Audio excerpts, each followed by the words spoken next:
Imagine this. You're 12 years old. Your 8-year-old brother is sleeping beside you in a dark cave. In the middle of the night, your eyes snap open with the terrifying realization that wolves are circling nearby. No mother, no father, no shelter, just a stolen blanket, a dying fire, and the fear that tonight might be the end of your story. Northern California, 1881. Spring took their mother. Summer claimed their father. By autumn, Rose, 12, and Thomas, 8, were forced to live in a cave outside Nevada City.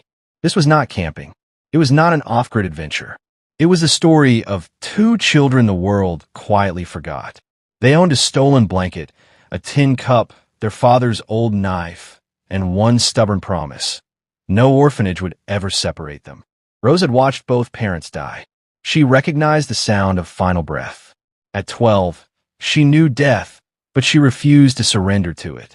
The cave kept the rain out, but trapped the cold inside.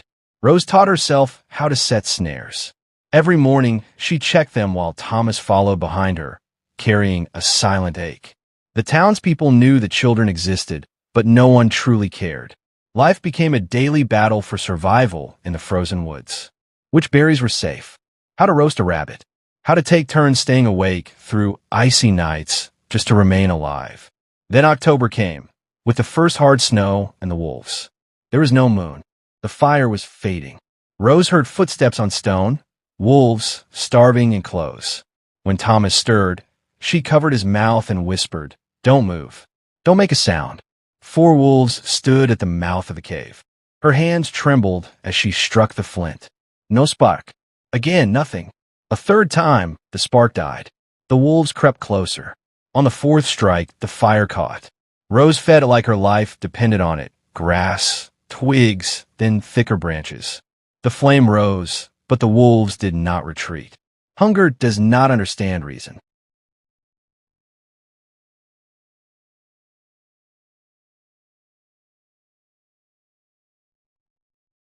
Then Thomas stood up. Rose tried to stop him, but he was already broken, not by fear but by rage. He grabbed a burning branch and screamed, not just at the wolves, but at every loss he had ever endured. He charged. Rose followed. 2 small bodies, but voices louder than the forest itself. The wolves backed away, 10 steps, 20, then vanished into the trees. The fire burned down to ash. The children collapsed into each other's arms. Thomas cried without a sound. Rose cried for the first time.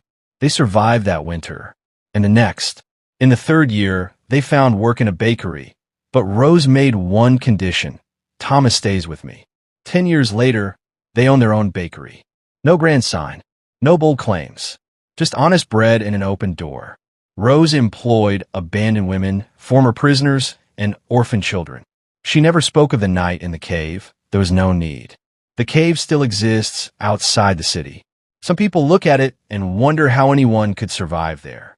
On its wall are carved the letters R.W plus T.W, 1881. What is not written is this: that fear was not born there, determination was. That those children learn the world does not always come to save you. Sometimes you must light your own fire. That night, the wolves asked a question. What are you willing to do for the ones you love? Now the question is yours. If life pushes you into that cave, will you be Rose or will you be Thomas?